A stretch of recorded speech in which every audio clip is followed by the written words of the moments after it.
Assalamualaikum warahmatullahi wabarakatuh. Waalaikumsalam warahmatullahi wabarakatuh. Ya, mari kita mulai dengan bacaan basmalah bersama. Bismillahirrahmanirrahim.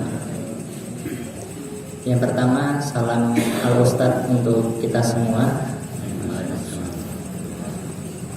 Berikutnya juga salam dari Ustadz Hari, karena ini bertepatan dengan amanah di perwakilan. Jadi dilanjutkan saya yang diberi amanah begitu, ditugasi.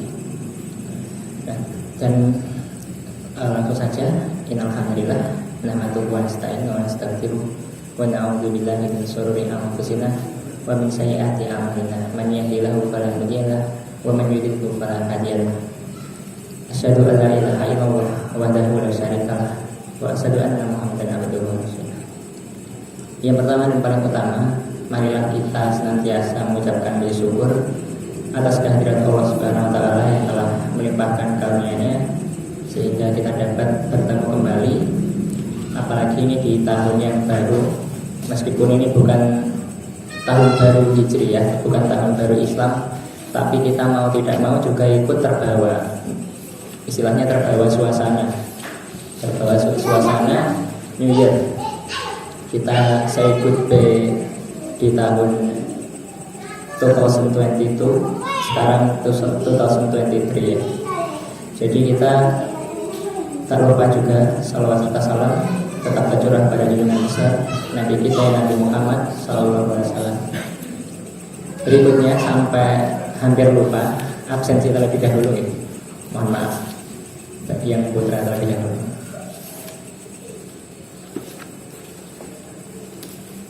Untuk bapak-bapak adanya ini, Alhamdulillah nihil. Kalau yang ibu izin satu, tapi tidak ada yang sakit. Alhamdulillah sehat. Kita lanjutkan.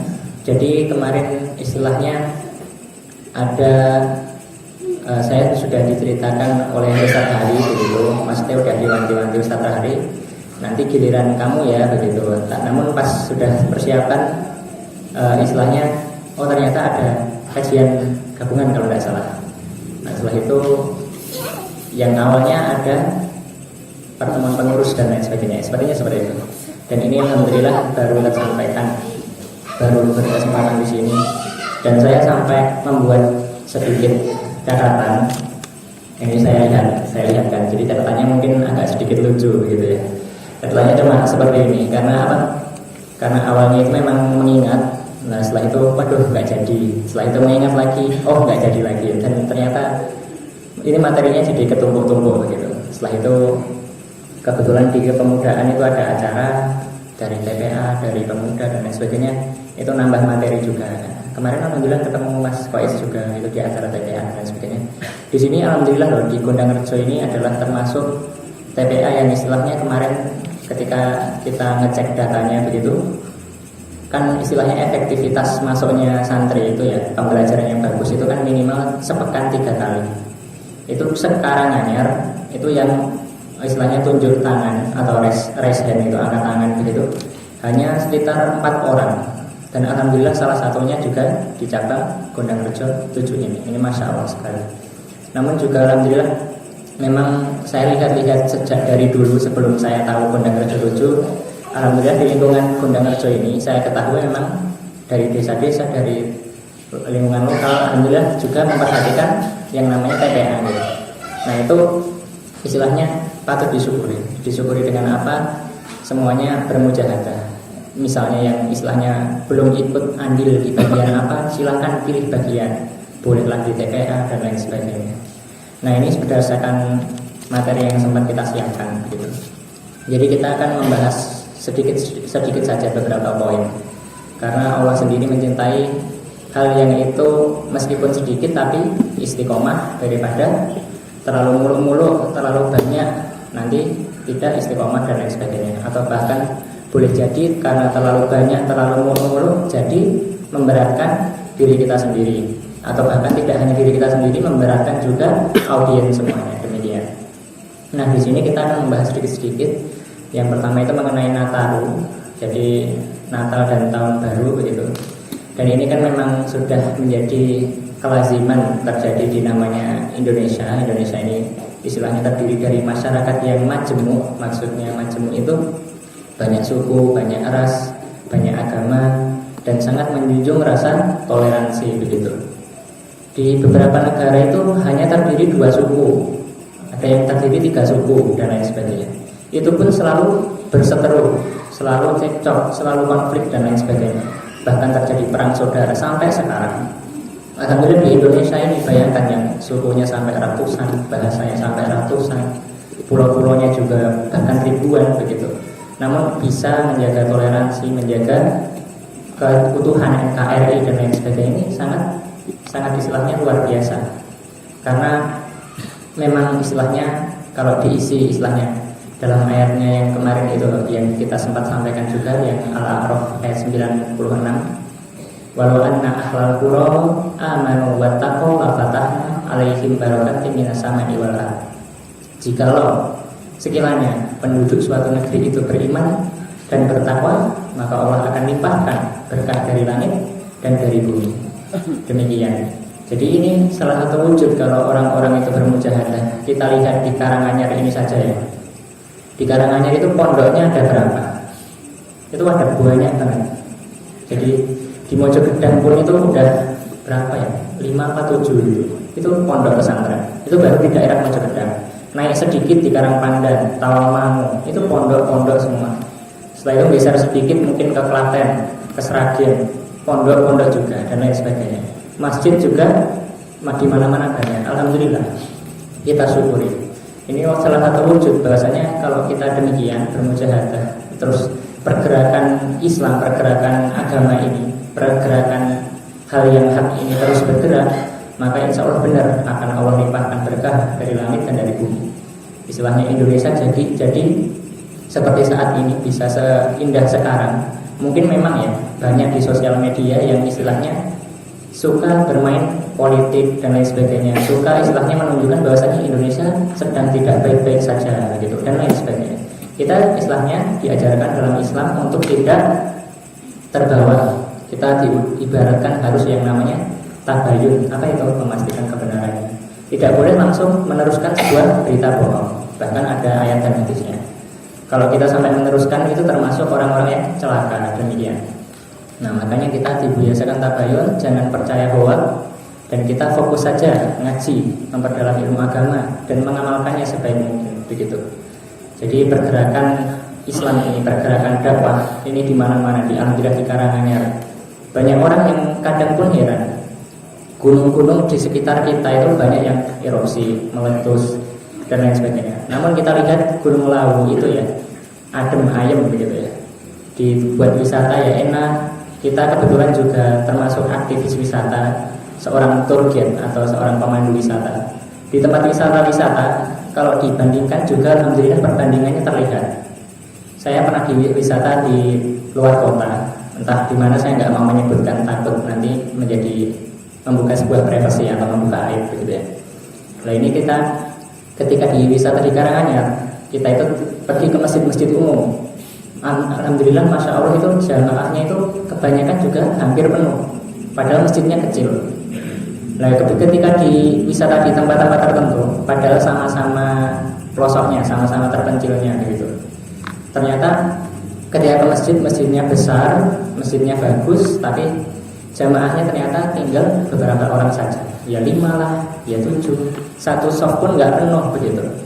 Nah mungkin di sini yang sering ke masjid menyaksikan alhamdulillah jamaahnya mungkin 3 baris, 2 soft, 3 soft, 5 soft ya.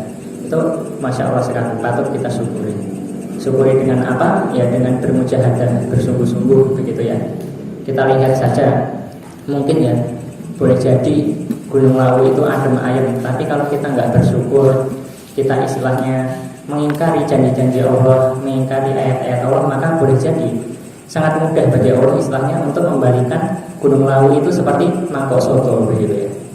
Ya Gunung Lawu itu dibalikan kayak mangkok soto itu hal yang mudah bagi Allah. Kun fayakun itu bisa. Oleh karena itu kita istilahnya menghindari kufur. Seperti ayatnya kan la in sakartum la azidanakum wa la in kafartum inna 'adzabi lasyadid.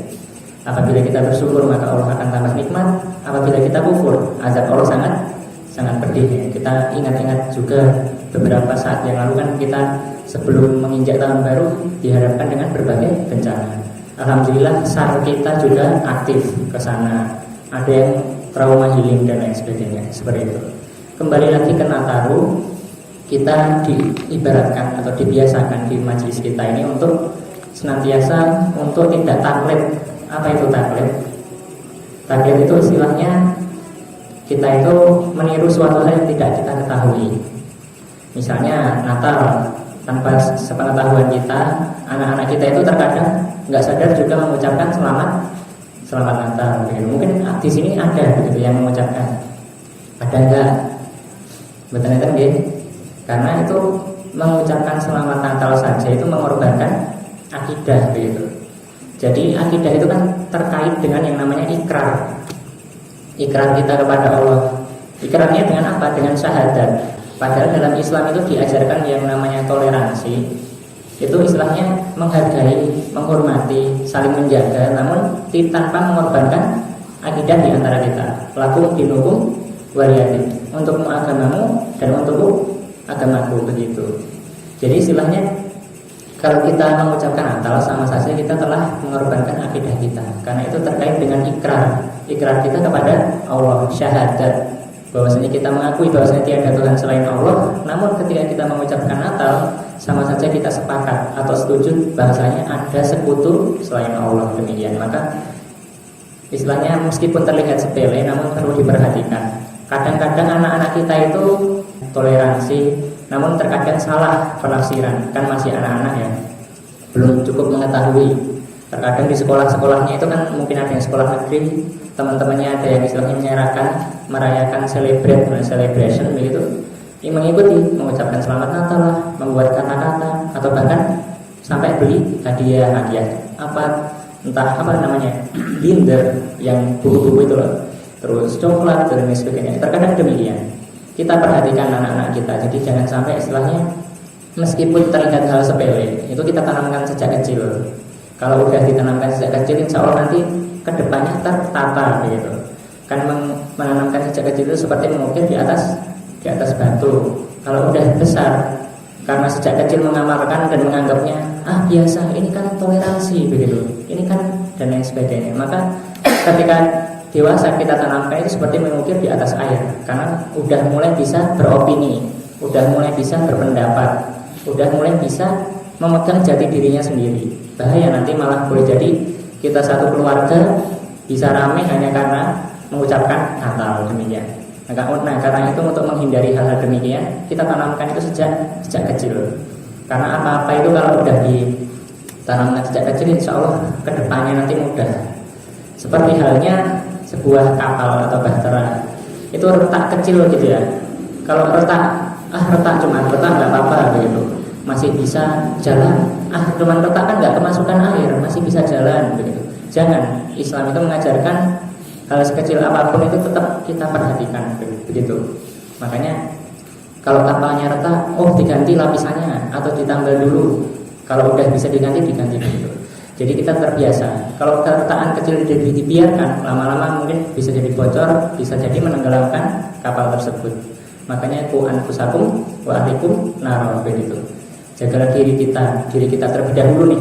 Setelah itu keluarga kita, wa ahlikum dari dari api neraka, demikian. Nah kita lanjutkan. Jadi kita istilahnya menghindari untuk mengucapkan selamat Natal dan lain sebagainya. Lalu toleransi kita bagaimana mas? Gitu misalnya. Toleransi kita cukup istilahnya saling menghormati, saling menghargai. Saya kan pernah cerita ya, saya punya tetangga toko orangnya Nasrani, orang Kristen begitu. Tapi kita biasa saja saling menghargai, saling menghormati. Meskipun mereka ketika Idul Fitri, mereka mengucapkan selamat hari raya Idul Fitri lah dan lain sebagainya. Namun ketika kita di sananya hari Natal, kita ya diam saja. Dan beliau pun saya yakin sudah tahu kalau emang Islam itu tidak demikian. Makanya saling menjaga, saling toleransi. Yang dimaksud saling menjaga, saling toleransi itu ialah kita juga nggak bikin rusuh. Pas mereka Natal misalnya rame-rame, iki rame-rame apa gitu. Kita nggak gitu. ya rame Natal ya biar begitu. Kalau perlu misalnya di jalan itu macet, nah itu dibantu, itu juga termasuk saling menghargai, saling menghormati begitu. Nah misalnya juga ketika istilahnya kita menemui Natal, kemarin saya pas ke Solo begitu ya, pas ke Solo kebetulan pas ke Solonya itu juga pas hari H-1 Natal dan pas hari Natalnya begitu. Nah begitu juga ramai gitu, yang menu-menu, yang restoran-restoran yang menjual dalam tanda kutip PIG gitu ya. Apa itu PIG? BA1 gitu ya. Ya kayak gitu. Itu ramai sekali, di mana-mana ramai. Kok tiba-tiba tulisannya semakin terlihat cepat gitu ya. Jadi semakin terlihat. Ya nggak apa-apa, kita menghormati. Yang penting kan kita nggak ikut, kan saling menghormati, saling menghargai. Oh enggak, kalau kita, jual babi nggak boleh di sini ya, misalnya nggak begitu. Itulah toleransi itu di situ. Kita saling menghormati, saling menghargai, nggak bikin rusuh. Misalnya kalau zaman dulu itu ada isu-isu kalau mendekati hari inilah gitu, misalnya ada bom dan lain sebagainya. Itu adalah permainan politik saja yang dibuat oleh orang-orang yang tidak bertanggung jawab. Sebenarnya Indonesia itu meskipun masyarakatnya majemuk, masyarakatnya istilahnya berbagai ragam, tapi saya yakin Indonesia itu sebenarnya dalam keadaan yang baik-baik saja. Cuman ada oknum-oknum yang sengaja membuat konflik gitu loh. Jadi perbedaan itu selamanya tidak akan pernah menjadi masalah. Yang masalah itu ialah yang membedakan, demikian. Nah jadi kita lanjutkan. Setelah itu hari Natal biasanya memang berkaitan dengan tahun baru gitu. Kalau dijelaskan sejarahnya itu memang ada sebenarnya. Saya juga sempat belajar. Tapi kalau dijelaskan sejarah itu nanti ceritanya panjang banget, terkait bahkan sampai berhubungan dengan sejarah Arab gitu, sampai penyembahan dewa matahari dan lain sebagainya. Nanti kalau dijelaskan panjang sekali. Kenapa dibuat bertepatan mendekati dengan tahun baru? Karena orang-orang jahiliyah zaman dahulu itu juga sangat menggemari perayaan-perayaan. Kenapa kok sangat menggemari perayaan-perayaan? Karena ketika perayaan itu mesti selalu ada yang namanya minuman keras begitu, laki-laki dan perempuan ya begitu, dan lain sebagainya, pesta-pesta. Itulah orang-orang jahiliyah kenapa menggemari istilahnya perayaan-perayaan. Oleh karena itu tanggal 25 dan tahun baru itu didekatkan. Tujuannya biar perayaan terus perayaan lagi, demikian. Itu sejarahnya nanti kalau dibahas panjang sekali. Mungkin di lain waktu boleh kalau mungkin ada yang pengen. Kalau enggak ya kita lanjutkan yang lebih bermanfaat begitu ya. Kalau bisa kan juga, kalau kepo kan zaman sekarang juga bisa dicari sendiri kalau zaman sekarang ya. Nah demikian. Jadi kita lanjutkan kembali. Jadi perayaan-perayaan itu kalau zaman dahulu orang-orang jahiliyah itu memang menggemari hal demikian. Seperti pesta pora, minuman keras, laki-laki dan perempuan jadi satu, entah pacaran, entah ya begitulah yang melampaui batas, yang istilahnya dimurkai oleh Allah begitu.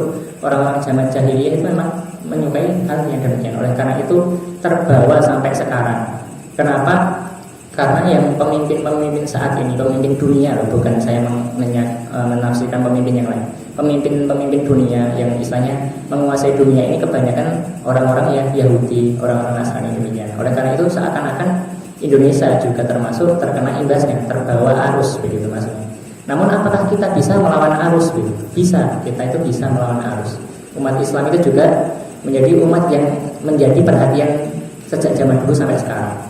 Jadi jadi perhatian, kenapa sih ada segerombolan orang Islam meskipun negaranya berbeda-beda, tapi mereka saling terkait, mereka juga saling melawan arus. Ini jadi pergerakan yang membingungkan orang-orang kafir. Makanya mereka nanti membuat istilahnya penyerangan-penyerangan kembali kepada umat Islam. Kalau dijelaskan ada banyak sekali. Mereka kenapa benci ke Islam itu ada 5 poin kalau nggak salah. Terus yang 3 poin itu ada 3 poin untuk istilahnya memusnahkan atau menghancurkan peradaban umat Islam. Poin yang pertama itu dijauhkan dari Al-Quran dan Sunnah. Poin yang kedua itu dirusak tarbiyah, yaitu seorang ibu, sosok ibu itu dirusak.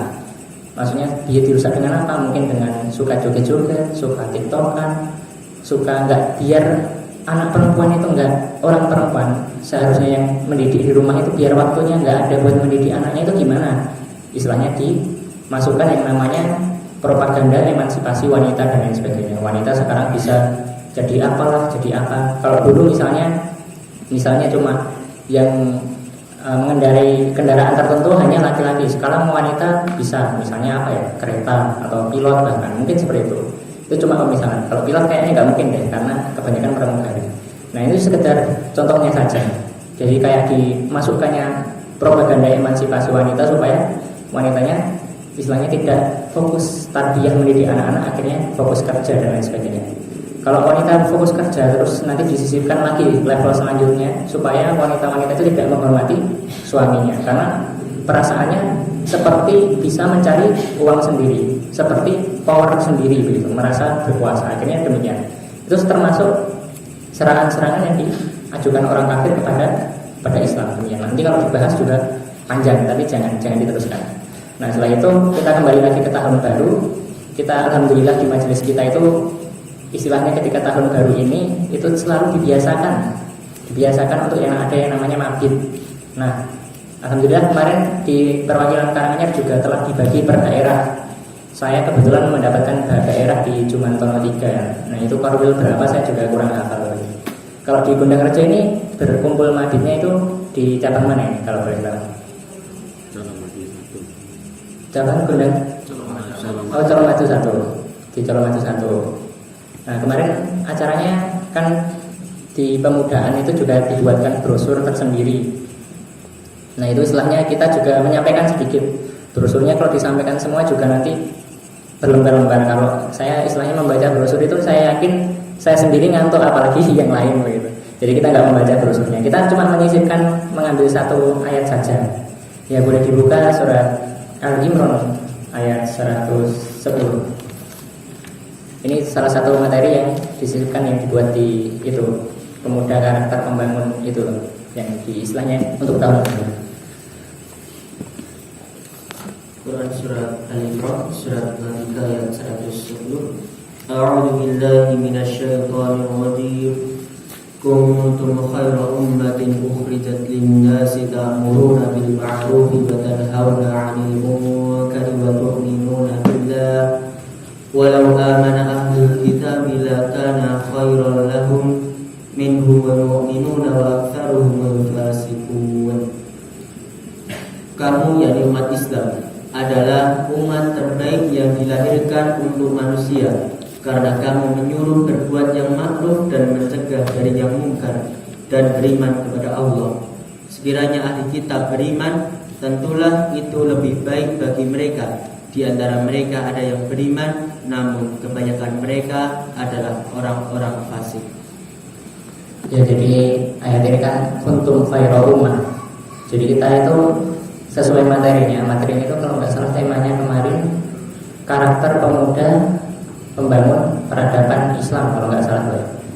Nah itu, nah ini disisipkan. Saya kan juga ada amanah kalau ada mendapat itu berarti harus disampaikan. Ini kita sampaikan tapi nggak semua, beberapa saja.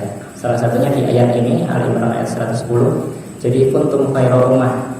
Kita itu umat terbaik, ukhrijat yang istilahnya dilahirkan. Dilahirkan dan kita itu menyeru kepada yang ma'ruf dan yang mungkar. Jadi kita itu karena menjadikan umat yang terbaik, Allah telah menunjuk umat Islam itu sebagai umat yang terbaik. Ini kata-kata ini untuk internal saja loh ya. Istilahnya bukan kita nanti terus menyerukan di luar sana umat Islam yang terbaik gitu. Tidak seperti itu. Itu namanya tidak toleransi. Ini adalah kata-kata yang digunakan untuk internal saja. Bahwasanya kita itu memotivasi diri kita semua bahwasanya kita adalah umat terbaik pilihan Allah yang dilahirkan. Kita itu menyeru kepada yang ma'ruf dan mencegah pada yang mungkar. Jadi istilahnya masa depan bangsa dan negara, masa depan agama Islam ini baik semakin maju atau tidaknya itu sudah ditentukan pada tangan-tangan kita semua. Karena ini kita itu kuntum khairu ummah, umat terbaik. Meskipun orang-orang di luar sana yang istilahnya tidak beriman, nggak mau mengakui, masa sih yang menentukan kemajuan bangsa dan negara itu umat Islam. Meskipun seluruh dunia ini nggak ada yang mengakui, tapi kenyataannya demikian. Kita ini adalah orang yang istilahnya membawa perubahan baik. Yang menentukan kemajuan itu nanti ya juga umat Islam itu. Kenapa? Karena Allah ridho begitu. Kalau yang lain Allah tidak ridho. Terus jangan dibandingkan, jangan di-compare dengan misalnya, kok Indonesia negara umat Islam terbanyak sama negara-negara yang lain kok lebih maju negara lain. Beda. Itu perbandingan yang istilahnya tidak setara dengan statement yang kita nyatakan. Nah, oleh karena itu makanya itu juga jadi PR buat kita semuanya, tidak hanya diri saya pribadi tapi semuanya. Mungkin kita nggak bisa menjalankan PR ini dengan baik, kalau bisa generasi kita istilahnya harus lebih baik dan lain sebagainya. Ini kan kebetulan juga perpulangan santri ya, libur, dan besok itu udah hari kembalinya. Kemarin saya sempat beberapa saat itu main bareng, istilahnya main bareng santri pondok pesantren.